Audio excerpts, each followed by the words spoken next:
May 27, 1541, Tower Green, London. The crowd has gathered for an execution. This is not unusual. The Tower of London has hosted executions for centuries. What is unusual is the condemned, Margaret Pole, Countess of Salisbury, 67 years old, the last surviving member of the royal house of Plantagenet. She has been imprisoned here for over a year. Through a winter so cold, the lieutenant begged the king for warmer clothes for her. The king did not respond. She is led to the scaffold, she kneels at the block, and then things go wrong. The executioner assigned to this job is not experienced. The man with the axe is described by witnesses as a blundering youth. He swings. He misses cleanly. Margaret Pole does not stay at the block. She rises, she moves. The executioner follows her around the scaffold, swinging again and again. The crowd watches in horrified silence. It takes 11 blows to kill her. 11. Chased around a scaffold by a man with an axe, while the court of Henry VIII stand and watch. This happened. It is documented, and it is not even the worst thing that happened here.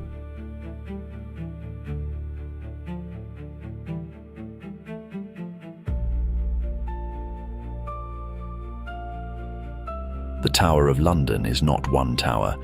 It is a complex of 21 towers, surrounded by 2 rings of walls and a moat, sitting on the north bank of the Thames in the heart of London. It covers roughly 4.5 acres. It has been continuously occupied for nearly 1,000 years.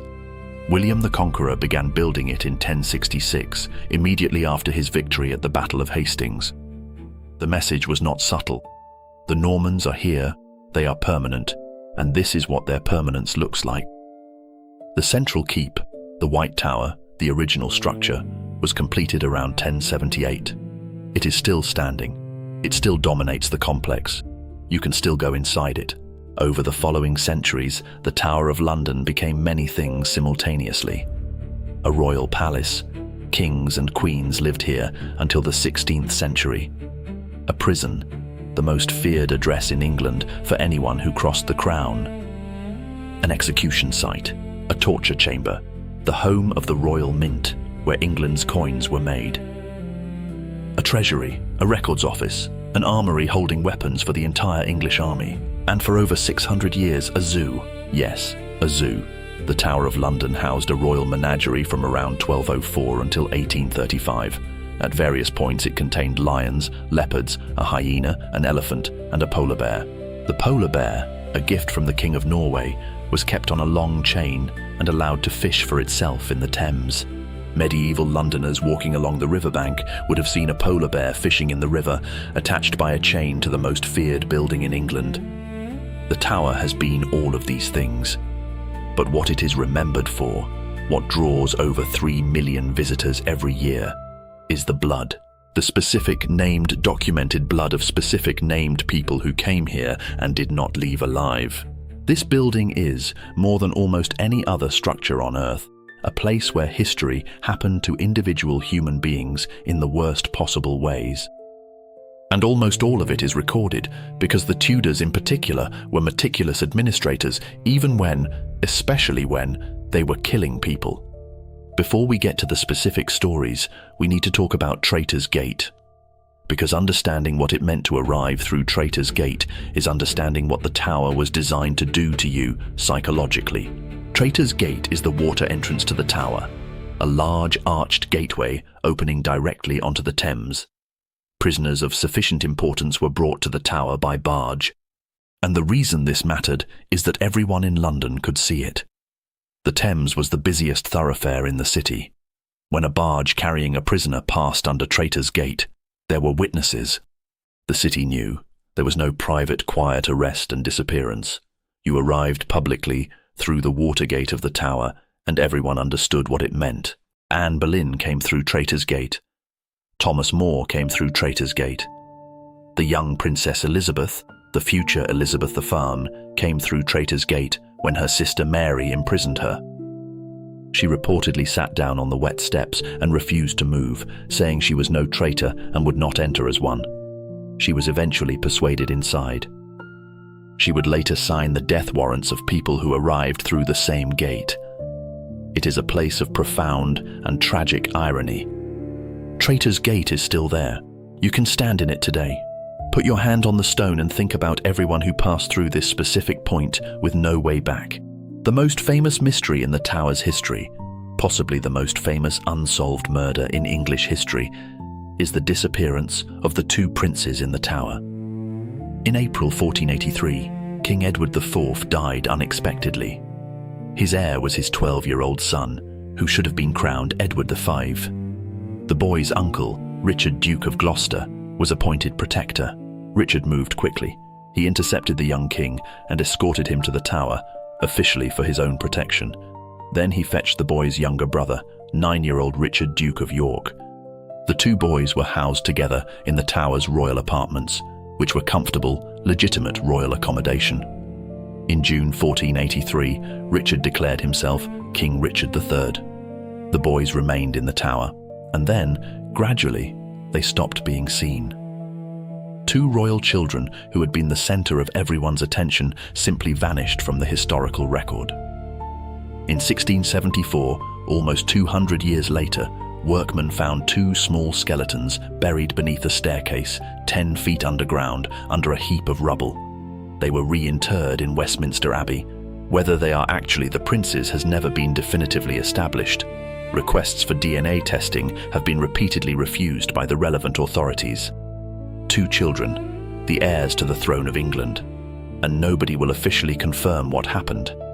The most likely explanation, accepted by most mainstream historians, is that Richard III had them killed.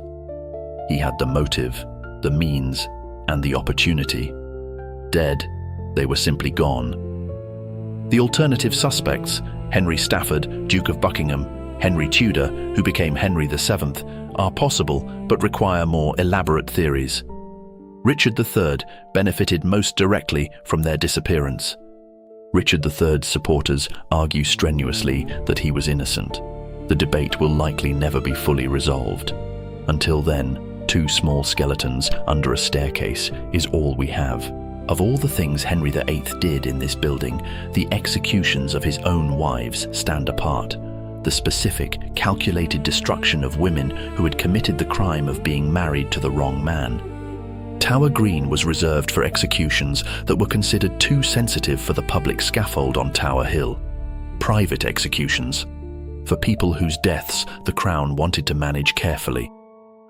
Anne Boleyn arrived in May 1536. In Tudor England, the king's desire was sufficient basis for a charge of treason. She faced the end with remarkable composure, saying only that she submitted to the law. The executioner was brought specially from France, a swordsman rather than an axeman, considered the more humane method. She was beheaded on May 19, 1536.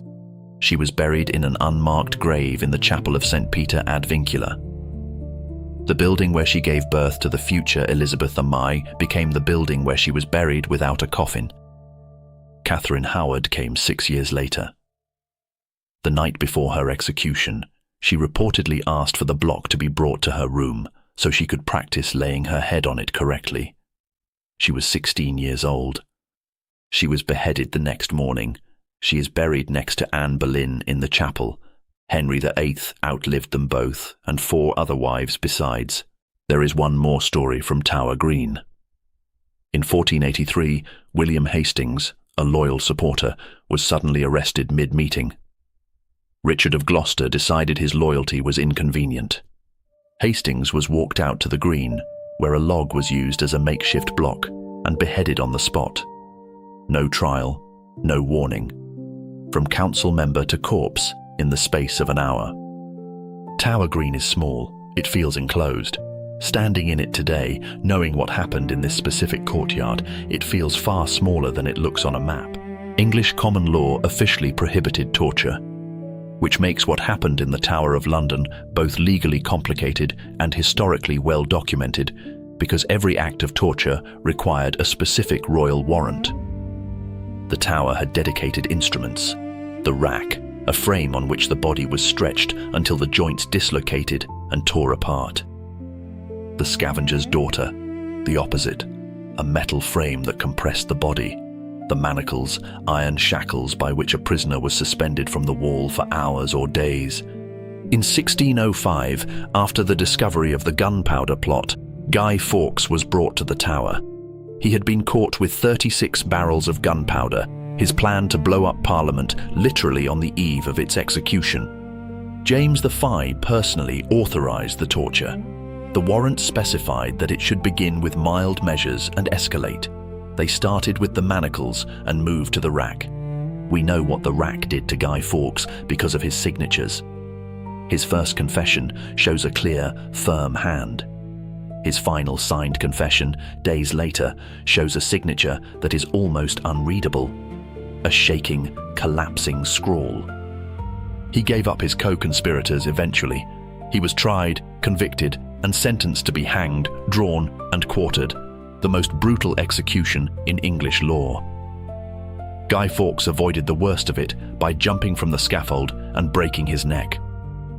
Thomas Mere, an Irishman imprisoned in the 1580s, left a different kind of record. On the wall of his cell, he scratched, "By torture, strange my troth was tried, yet of my country I never denied." The inscription is still there today. The Tower of London is full of these inscriptions, men who had nothing left but a nail and a stone wall, leaving proof that they existed, that they suffered, that they did not break. The walls are covered with them, proof that they existed, and that they did not break. Of all the people who were brought to the Tower against their will, Lady Jane Grey has perhaps the most unjust story of all. She was simply used. She was placed on the throne of England at the age of 15 or 16 by powerful men who thought a teenage girl would be easier to control. Jane Grey reigned for 9 days before she was deposed. She had never wanted the throne. She reportedly wept when it was offered to her.